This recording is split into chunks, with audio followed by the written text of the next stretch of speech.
I'm running for my life. 8 years old and sprinting through a field of tall grass, being chased by a police car, its twin searchlights locked on me like a prisoner in a jailbreak. Earlier that day, my mom had given me permission to invite 3 friends over for a Saturday night sleepover in the backyard. But around midnight, our restless energy got the better of us, and we snuck out, and we hit the mean streets of Shreveport, Louisiana. We reached eventually a large field, and on the corner of that field was a gas station closed for the night. So we did what kids do. We jumped on the rubber hose to see if we could get the bell to ring inside the station, and we tried to see if we could get gas to come out of the nozzles. And as we were doing this, a police car came cruising down the hill, silent as a hearse. Don, the oldest of our group, saw it first and yelled, "Run, it's the fuzz!" This was the 60s, after all. And in a Three Stooges moment, we all 4 collided with one another as we tried to run in different directions.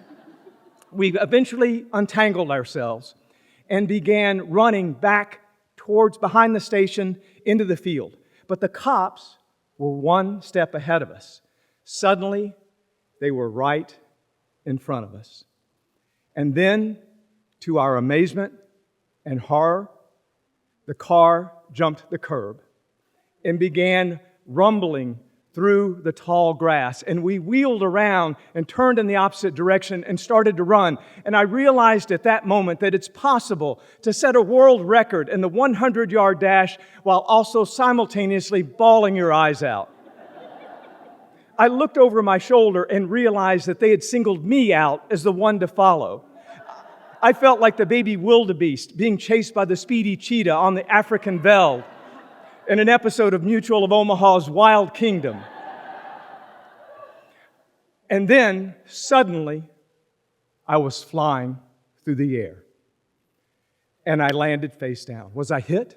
I looked over my shoulder, and the police car was still galloping towards me. I jumped to my feet and began to run, and then, bam!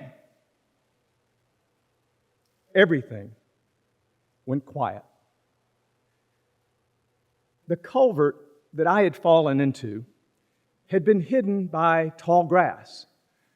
I hadn't seen it, and neither had the cops. Have you ever seen a picture of the Cadillac Ranch in Texas where they have a bunch of cars buried at a 45-degree angle? Well, this was a 1-car version of that, except smoke billowed from the hood, and the rear wheels spun in midair like records on an upturned turntable.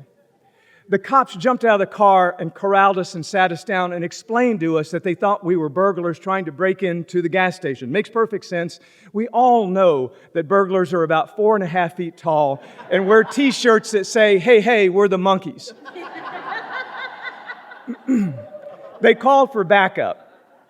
And when they arrived, they loaded us in this police cruiser, all 4 in the back seat, and we drove off, and I'll never forget looking out the window and seeing 2 paddy wagons and a tow truck trying to tow this ruined vehicle out of the ditch. And I remember mostly thinking, my mom is going to kill me. But a small part of me thought, wow, I just totaled a cop car. Cool. Well, they were convinced that we were juvenile delinquents, and they took us to the downtown station. They could have just driven us home. It would have taken 5 minutes, but they took us to the station. They booked us. They fingerprinted us. They showed us the jail cells, and only then, at 2 a.m., was I allowed my 1 phone call. I didn't know any good defense attorneys, so I called my mom, and that next morning, she lowered the boom. I was basically grounded for the rest of the summer. But the really kind of troubling thing for me was this new role that I had taken on as a juvenile delinquent. And it's not that I didn't have any good role models in that area. My older brother was to juvenile delinquency as painting is to Picasso. But that's not who I was. And besides, once you've totaled a cop car at the age of 8 years old, you're pretty much already a lock for the Juvenile Delinquency Hall of Fame. So I realized that the best thing for me to do was just to go ahead and become the person that I'd been the previous day, which is just a normal, knuckle-headed kid. And when I made that decision, a large weight lifted from my shoulders. And suddenly, my Saturday morning cartoons were a little funnier, and my Cap'n Crunch cereal tasted just a little bit sweeter. Thank you.